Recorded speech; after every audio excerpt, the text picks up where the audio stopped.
어떤 사람으로 알려져 있는 인물입니까? 육사 37기. 네. 육사 37기 하면은 이제 박지만 씨 있지 않습니까? 네. 박지만 씨랑 육사 동기생이고, 김관진 전 실장 인맥, 이른바 독일 유학, 육사에 유학을 한 독사파의. 그 유명한 독사파. 그렇습니다. 독사파의 또 대표적인 인물 중에 한 명이죠. 독일 원래 사관학교에 같이 연수를 갔다 온 사람이라고 해서 독사파 이렇게 줄여서 언급이 됐습니다. 예, 그렇습니다. 같이 간 것은 아니고요. 김관진 전 실장이 1969년에 이제 독일 육군사관학교로 유학을 갔거든요. 네. 그 이후에 육군사관학교 출신들이 한 명씩, 해마다 한 명씩 독일 육사로 이제 유학을 가는 겁니다. 네. 그 전체를 이제 통틀어서 이른바 김관진 전 실장이 잘 나가던 시절에 네. 독사파다 뭐 이렇게 불렸었는데, 박찬주 대장 같은 경우는 이제 김관진 전 실장이 국방부 장관으로 있을 때 네. 합동참모본부의 이제 상부 구조 개편 추진 단장이라는 네. 또 중요한 직책을 맡았던 적이 있고, 2015년에 이제 사성장군으로 진급하면서 대장이 되죠. 네. 그때 당시에도 이제 기갑병과 출신으로는 처음으로 이제 장군이 되면서 네. 뭐 뒷배경이 든든한 것 아니냐 등등 여러 가지 좀 말이 나오기도 했었습니다. 그래서 이 갑질 장군으로 행세를 할 수 있었던 데는 이런 든든한 배경이 있어서 그런 게 아니냐, 이런 얘기까지 나오고 있습니다. 근데 군 사조직으로 이 독사파가 언급되기 전에 굉장히 유명했던 군 사조직이 있었죠. 바로 알자회입니다. 자, 알자회. 이 과거에 최순실 국정농단 청문회에서도 등장을 했었습니다. 어떤 식으로 등장을 했었는지 그 내용 다시 한번 들어보겠습니다. 알자회가 살아났다. 우병우 수석과 안봉근 비서관이 뒤를 봐주고 있다. 그런 내용입니다. 이 사람들이 심지어 내년 인사에는 누가 총장으로 간다느니, 육군참모총장 누가 가고, 누가 수방사령관으로 가고, 누가 특전사령관으로 가고, 누가 기무사령관으로 간다고 작당 모의까지 했다는 제보입니다. 지금 말씀하시는 그 뭐 몇몇 분에 대해서는 아는 사람이, 저는 개인적으로 아는 사람 하나도 군대 없습니다. 내 사조직이 있어야 됩니까? 있어서는 안 됩니까? 안 됩니다. 자, 박찬주 대장이 독사파인 것으로 지금 분류가 되고 있고, 이 얘기를 하다 보니까 알자회까지 얘기가 나왔습니다. 예. 알자회 어떤 군 사조직인지 간단하게 좀 설명을 다시 해주시죠. 과거에 가장 유명했던 건 이제 하나회인데, 그렇죠. 알자회라고 하는 거는 이제 1974년에 육사를 들어간 사람들이 네. 3학년일 때, 그러니까 1976년이죠. 그게 육사 34기인데, 이 사람들이 처음으로 10명이, 가장 좀 그래도 똑똑한 사람들 10명이 해가지고 서로 알고 지내자, 우리. 그래서 알자회라고 해서 구성을 했다고 합니다. 그래서 매 기수마다 10명씩 해가지고 쭉 10기까지 내려왔으니까 120명이 쭉 내려온 거죠. 네. 그러면서 그 사람들이 한 칸 한 칸 올라가면서 처음에는 서로 경조사도 챙기고 알고 지내자 이렇게 했지만, 나중에는 승진도 같이 도와주고, 그렇죠. 끌어주고 당겨주고 이렇게 하면서 요직들을 점유하게 된 거죠. 그리고 지금 바로 나온 것처럼 우병우, 즉 청와대에서 가장 핵심 실세하고 서로 연결해서 요직을 서로 나눠 갖기를 네. 하고 있었던 거죠. 그렇군요. 자, 이 박창주 대장의 이 갑질 장군 얘기를 하다 보니까 독사파 얘기, 알자회 얘기까지, 심지어 하나회 얘기까지 나왔습니다. 자, 어제 이 송영무 국방장관이요, 박창주 사령관의 전역 지원서를 받았습니다. 군 개혁 임무를 받은 송영무 장관의 고심도 깊어지는 것 같습니다. 자, 일단은 어떤 내용으로 이 전역 지원서를 낸 겁니까? 편집장님? 그냥 일단 뭐 지난 오랫동안 40년 몸담았던 군에 누를 끼치고 명예를 훼손했다는 자책감을 견딜 수 없어서 전역 지원서를 제출했다라고 이렇게 이제 밝혔는데, 근데 만약에 저렇게 갑질로 논란을 빚었는데 전역 지원서를 넣어서 그냥 전역이 되면 아무 처벌 없이 그냥 조용히 전역하는 겁니까? 그렇죠. 여러 가지 이제 그 받게 되는 예우 같은 거, 연금이라든지 기타 이런 부분이 그대로 이제 유지가 되기 때문에 지금 시민단체들을 중심으로 해서 국방부 장관에게 전역 지원서를 받으면 안 된다, 사표 수리를 해서는 안 된다라고 하면서 법적인 처벌을 받아야 된다, 오히려 형사 처벌을 해야 된다. 지금 이렇게 주장이 나오고 있기 때문에 아마 송영무 장관으로서는 이것을 그냥 수리를 해야 될지, 아니면 정말 시민단체들의 주장대로 어떤 조사를 통해서 법적인 처벌을 받는 쪽으로 가야 될지 여러 가지 좀 고민을 하고 있는 그런 상황입니다. 변호사님 계시니까 한번 물어볼게요. 저런 정도의 행위도 법적인 처벌의 어떤 기준이 됩니까? 특히 또 민간인이 아니고 군인 신분인데요. 아직은 전역 지원서를 받지 않았기 때문에, 수리하지 않았기 때문에. 처벌이요? 애매해요. 과일 던진 거 폭행, 뭐.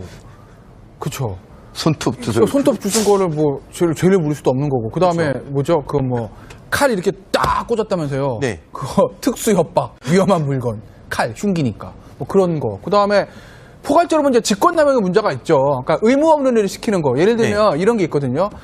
그 아까 제가 말씀드렸잖아요. 이 군 내부에 국방부에서 가지고 있는 가이드라인. 군관부의 가이드라인에 보면 시켜야 될 일과 해서는 안 될 일들이 있어요. 해서는 안 될 일 제가 얼핏 봤더니 예시에 뭐가 있냐면 어류 수집, 수목 어류 채취 수집. 이런 것도 있어요. 어류 수집이라는 건 뭡니까? 낚시나 이런 거 낚시하지 아니에요. 말라. 그러니까 이게 재미있는 게요. 네. 오죽 그런 것들 많이 시키면 국방부에서 야 고강병을 데려다가 가서 뭐 칙해오고 뭐 더덕해오고 이런 거 시키지 마. 아. 낚시 시키지 마.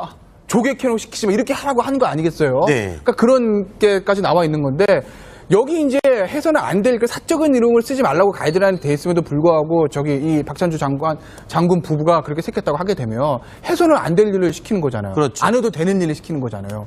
권한을 남용해서. 네. 그러면 이제 직권남용 되는 거죠. 네. 근데 이제 합동참모본부의 이제 상부 구조 개편 추진 단장이라는 네. 또 중요한 직책을 맡았던 적이 있고 2015년에 이제 사성장군으로 진급하면서 대장이 되죠. 네. 그때 당시에도 이제 기갑병과 출신으로는 처음으로 이제 장군이 되면서 네. 뭐 뒷배경이 든든한 것 아니냐 등등 여러 가지 좀 말이 나오기도 했었습니다. 그래서 이 갑질 장군으로 행세를 할 수 있었던 데는 이런 든든한 배경이 있어서 그런 게 아니냐. 이런 얘기까지 나오고 있습니다. 근데 군 사조직으로 이 독사파가 언급되기 전에 굉장히 유명했던 군 사조직이 있었죠. 바로 알자회입니다. 자, 알자회. 이 과거에 최순실 국정농단 청문회에서도 등장을 했었습니다. 어떤 식으로 등장을 했었는지 그 내용 다시 한번 들어보겠습니다. 알자회가 살아났다. 우병우 수석과 안봉근 비서관이 뒤를 봐주고 있다. 그런 내용입니다. 이 사람들이 심지어 내년 인사에는 누가 총장으로 간다느니 육군 참모총장 누가 가고 누가 수방사령관으로 가고 누가 특전사령관으로 가고 누가 기무사령관으로 간다고 작당 모의까지 했다는 제보입니다. 지금 말씀하시는 그 뭐 몇몇 분에 대해서는 아는 사람이 저는 개인적으로 아는 사람 하나도 군대 내 사조직이 있어야 됩니까? 있어서는 안 됩니까? 안 됩니다. 자, 박찬주 대장이 독사파인 것으로 지금 분류가 되고 있고 이 얘기를 하다 보니까 알자회까지 얘기가 나왔습니다. 예. 알자회 어떤 군 사조직인지 간단하게 좀 설명을 다시 해주시죠. 과거에 가장 유명했던 건 이제 하나회인데 그렇죠. 알자회라고 하는 거는 이제 1974년에 육사를 들어간 사람들이 네. 3학년일 때 그러니까 1976년이죠. 그게 육사 34기인데 이 사람들이 처음으로 10명이 가장 좀 그래도 똑똑한 사람들 10명이 해가지고 서로 알고 지내자 우리. 그래서 알자회라고 해서 구성을 했다고 합니다. 그래서 매 기수마다 10명씩 해가지고 쭉 10기까지 내려왔으니까 120명이 쭉 내려온 거죠. 네. 그러면서 그 사람들이 한 칸 한 칸 올라가면서 처음에는 서로 경조사도 챙기고 알고 지내자 이렇게 했지만 나중에는 승진도 같이 도와주고 그렇죠. 끌어주고 당겨주고 이렇게 하면서 요직들을 점유하게 된 거죠. 그리고 지금 바로 나온 것처럼 우병우 즉 청와대에서 가장 핵심 실세하고 서로 연결해서 요직을 서로 나눠 갖기를 네. 하고 있었던 거죠. 그렇군요. 자, 이 박창주 대장의 이 갑질 장군 얘기를 하다 보니까 독사파 얘기, 알자회 얘기까지 심지어 하나회 얘기까지 나왔습니다. 자, 어제 이 송영무 국방장관이요. 박창주 사령관의 전역 지원서를 받았습니다. 군 개혁 임무를 받은 송영무 장관의 고심도 깊어지는 것 같습니다. 자, 일단은 어떤 내용으로 이 전역 지원서를 낸 겁니까? 편집장님? 그냥 일단 뭐 지난 오랫동안 40년 몸담았던 군에 누를 끼치고 명예를 훼손했다는 자책감을 견딜 수 없어서 네. 전역 지원서를 제출했다라고 네. 이렇게 이제 밝혔는데 아, 근데 만약에 저렇게 갑질로 논란을 빚었는데 전역 지원서를 넣어서 그냥 전역이 되면 아무 처벌 없이 그냥 조용히 전역하는 겁니까? 그렇죠. 여러 가지 이제 그 받게 되는 예우 같은 거, 연금이라든지 기타 이런 부분이 그대로 이제 유지가 되기 때문에 네. 지금 시민단체들을 중심으로 해서 국방부 장관에게 전역 지원서를 받으면 안 된다, 사표 네. 수리를 해서는 안 된다라고 네. 하면서 법적인 처벌을 받아야 된다. 네. 오히려 어떤 사람으로 알려져 있는 인물입니까? 육사 37기, 네. 육사 37기 하면은 이제 박지만 씨 있지 않습니까? 네. 박지만 씨랑 육사 동기생이고, 김관진 전 실장 인맥, 이른바 독일 유학 육사에 유학을 한 독사파의 그 유명한 독사파. 그렇습니다. 독사파의 또 대표적인 인물 중에 한 명이죠. 독일 원래 사관학교에 같이 연수를 갔다 온 사람이라고 해서 독사파 이렇게 줄여서 언급이 됐어요. 예, 그렇습니다. 같이 간 것은 아니고요. 네. 김관진 전 실장이 1969년에 이제 독일 육군사관학교로 유학을 갔거든요. 네. 그 이후에 육군사관학교 출신들이 한 명씩, 해마다 한 명씩 독일 육사로 이제 유학을 가는 겁니다. 네. 그 전체를 이제 통틀어서 이른바 김관진 전 실장이 잘 나가던 시절에 네. 독사파다 뭐 이렇게 불렸었는데 박찬주 대장 같은 경우는 이제 김관진 전 실장이 국방부 장관으로 있을 때 네.